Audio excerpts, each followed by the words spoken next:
Listen to the President of the Democratic Republic of Congo, Felix Tshisekedi, deliver a moving address to the nation as he responds to the deteriorating situation in Goma and other parts of Eastern DRC, amidst the ongoing war with M23 rebels who are being supported by the Rwandan military. It's an address that the seemingly isolated leader delivered on the night waking to January 30, 2025, shortly after the William Ruto-led virtual East African Heads of State Summit that he skipped, an address in which he condemned the January 28, 2025 attacks on embassies and diplomatic installations in Kinshasa, but vowed that DRC will not let itself be humiliated by Rwanda or defeated, and called on Congolese youth to join the army in masses, in preparation of a full-scale war on M23 and its supporters like Rwandan forces in the coming days and months. My dear compatriots, at this critical time for our nation, I address you with the gravity and solemnity that the situation requires.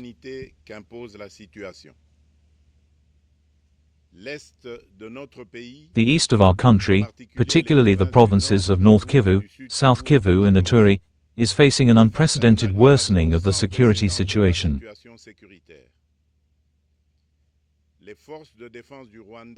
The Rwandan Defense Forces, in support of their puppet M23, are continuing their terrorist enterprise on our territory, sowing terror and desolation among our populations.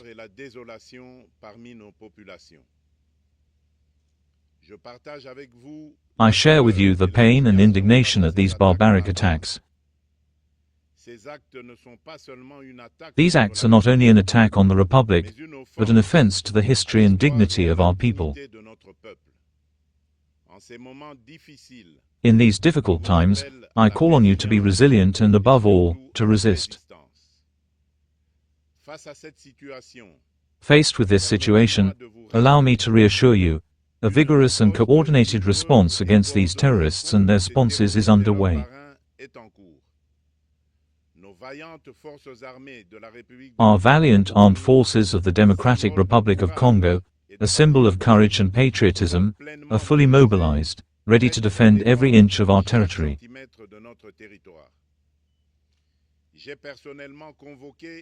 I have personally convened and chaired crisis meetings with a small team from the government, the military high command, as well as an inter-institutional meeting to assess recent developments in the situation and to explore options for repelling the aggressors and reclaiming every inch of our territory.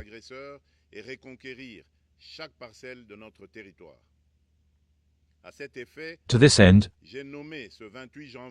on January 28, I appointed Major General Evariste Somo Kakule as military governor of North Kivu to strengthen the coordination of military operations and restore the authority of the state. At the same time, we have undertaken important diplomatic efforts, particularly within the United Nations Security Council, as well as within the framework of the Rwanda peace process, to which we remain fully committed despite the obstacles. We favor the path of dialogue, but always with lucidity, while remaining firmly resolved to defend our territory and our sovereignty by all necessary means. But this fight is not only that of the FRDC, it is the fight of an entire people, the fight of our Congolese identity in order to bequeath to future generations a prosperous and peaceful country. To all our compatriots, in every province, every city, every territory and every village, as well as those in the diaspora, without distinction of ethnic or political affiliation, let us join our efforts.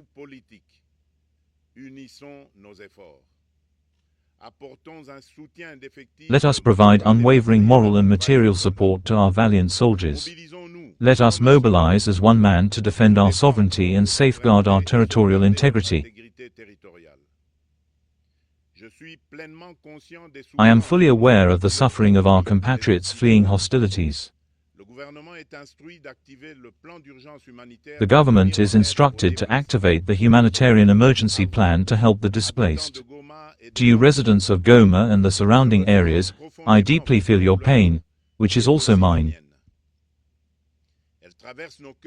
It crosses our hearts and souls as sons and daughters of the same homeland. But in the face of this ordeal, I urge you to draw on this inner strength that makes the Congolese people great. Resist with courage, be constantly vigilant and remain calm despite adversity. Know that we have not remained inactive. Contingency plans are being prepared to ensure the protection of the civilian population and prevent any escalation of violence. Security arrangements have been strengthened to protect strategic areas, and we are working tirelessly to ensure the functioning of essential services. I would like to pay solemn tribute to all those who paid the ultimate price in this fight for our dignity and sovereignty. I have a pious thought for Major General Peter Thierry Muami, military governor of North Kivu, who fell with weapons in hand. I bow with respect to the memory of all our soldiers and all those who fell on the field of honor.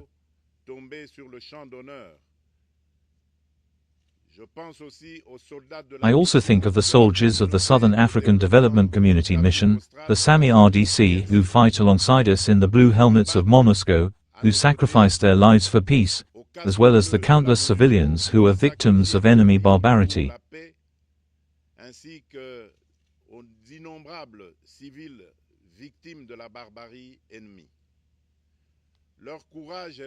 Their courage and sacrifices will never be forgotten, and we carry their torches with the firm determination to complete their noble fight. I would like to directly appeal to the international community and the African Union. Rwanda continues to openly and unscrupulously violate the fundamental principles of the United Nations Charter, as well as regional agreements. Worse, these actions are taking place with total impunity and with a clear disregard for international rules and the values that these institutions are supposed to defend. This arrogant attitude, which no longer even seeks to hide its crimes, is an unacceptable provocation against our sovereignty and regional stability. The presence of thousands of Rwandan soldiers on our soil, their political, logistical and military support for their puppet M23, as well as their involvement in the illegal exploitation of our natural resources, are leading us straight to an escalation with unpredictable consequences that endanger the entire Great Lakes region. Your silence and inaction in the face of the barbarity of the Kigali regime and the atrocities perpetrated by these auxiliaries on our territory constitute an affront not only to the Democratic Republic of Congo, but also to the universal values of justice and peace. The Congolese people take note of this passivity that verges on complicity. Be sure of one thing: the Democratic Republic of Congo will not let itself be humiliated or crushed. We will fight and we will triumph. Fellow Congolese, the hour is certainly serious, but our determination is even more unwavering. This critical moment offers us the opportunity to show the world what makes us strong. That is to say, our unity, without which all our efforts would be in vain. I call on you to be vigilant, but not to give in to hatred, divisions or violence. I condemn in the strongest terms the acts of vandalism and looting that have targeted certain diplomatic missions accredited to the Democratic Republic of Congo, as well as private interests in the city of Kinshasa. These irresponsible behaviors distort the healthy expression of our anger in the face of the barbaric aggression imposed on us and cast a shadow over the peaceful demonstrations of support for our armed forces who are fighting with courage and selflessness to defend our sovereignty. Our commitment must remain firm and disciplined. We will win this war through our unity, our courage and our sense of responsibility, and not through blind violence and anarchy.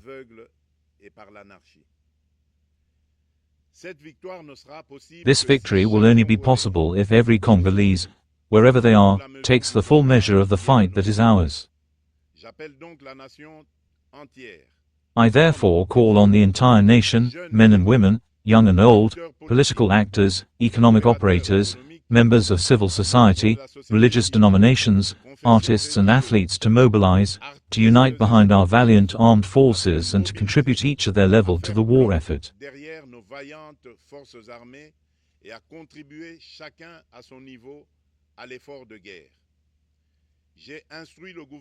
I have instructed the government to implement rigorous measures to reduce the standard of living of institutions and their leaders so that the resources thus saved are directly redirected to support our armed forces.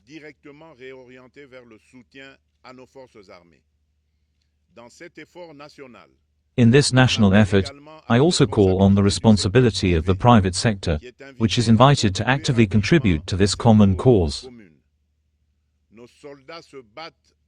Our soldiers are fighting heroically to defend our territorial integrity and our sovereignty. They need our full support, whether moral, material or logistical. To the Congolese youth, the pillar of hope of our nation, I urge you to respond massively to the call of the homeland.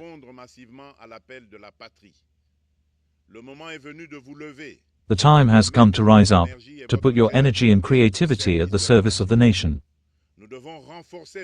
We must strengthen our ranks, and every young Congolese ready to defend his country has a place within our armed forces.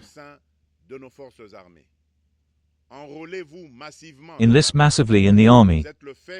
You are the spearhead of our project, and your mobilization is decisive for the final victory. To the brave people of North Kivu, South Kivu and Ituri, you are the symbol of Congolese resilience, a source of inspiration for the entire nation. You are not alone in this ordeal. The entire Republic stands by your side, united in hope and struggle. Together, we will face and overcome this ordeal. To our valiant armed forces and the valiant Wazalendo patriots, true sentinels of national sovereignty, I pay a heartfelt tribute and express to you on behalf of the entire Republic our infinite gratitude and unwavering pride.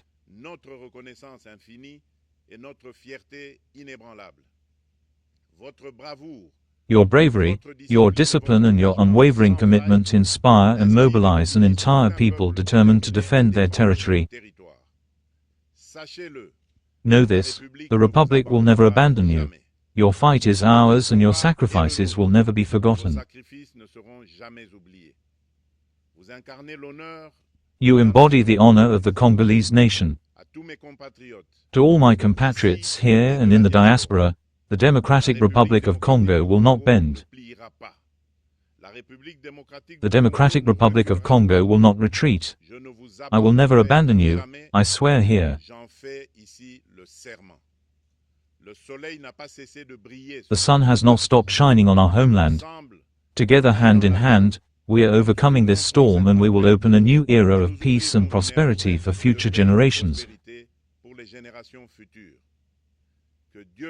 May God bless the Democratic Republic of Congo and its people. I thank you.